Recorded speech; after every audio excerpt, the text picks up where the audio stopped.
Жастығымды ыңғайластырып, жұмсақтығын тексеріп, енді жатам ба деген бойым еді. Күйеуімнен хабарлама келді. Бүгін мен ертерек қайтамын, менің мантымды жасап қойшы бүгін деген осындай заказ келді. Сосын офисімізде, әдеттегідей офисімізге келіп, осылай бүгін сендер осылай жинай тұрыңдар деп, бәрін фук еткізіп осылай жинап тастадым. Өйткені мен үлгермейтін болдым.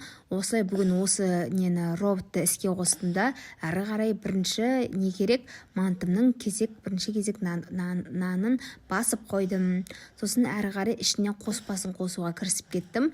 Бізде білмеймін сіздер жақта қалай, бізде әйтеуір осы мантыға картошка, морковь, пияз енді осындай қосқан жақсы көрем. Құр етті жегеннен, бірақ әрқайсысы әркім түрлі жейді. Біреулер морковь жемейді, біреуі картоп жемейді деген сияқты.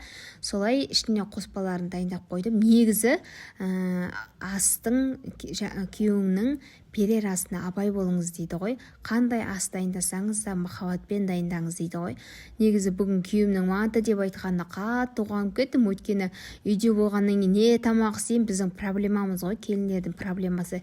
Кешке не тамақ істесем болады деп, осы біреулер айтып, үйдегілер айтып, бүгін мынандай тамақ істеші десе, қуанасың ғой ше, мен олардың айтқан тамағын істеп жатырмын деп ше. А то былай күндері вообще идея келмей қояды ғой. Бір тамақты істей берем ба деп, ал өздері айтты, өздері айтқасын істеп бердім деген сияқты, осылай құтыласың да.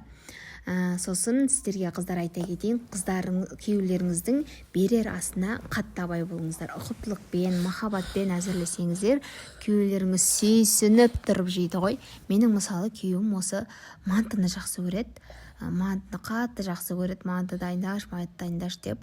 Бүгін сол күйеуімнің заказы бүгін манты болды. Еще салаттан құдай берген оливияны жақсы көреді. О менің күйеуім ше. Менде айына 2 рет менде күйеуіме арналған күн болады. Мысалы, күйеуімнің сол күні сүйікті тамақтарын әзірлеп қоюға тырысам. Салаттан оливия, бір күн манты деген сияқты сүйікті тамақтарын айтам. Сосын күйеуім звондаған кезде, кешке не тамақ деген кезде, жан, бүгін сенің сүйікті тамақтарыңды дайындап қойдым деймін. Ол риза болып қалады. Сондай айтсаңыз ше, сіздер де сөйтіп күйеулеріңізді солай алдап қойыңыздар. Неге солай жасап тұрмасқа, иә? Күйеуің өзің қалағаныңды алып беріп атса, сенің айтқаныңды жасап атса, сені сұратпай әйтеуір барлық жағдайымды жасауға тырысады. Солай мантымызды салып қойдық, далада шықса қар әдемі жауып тұр екен.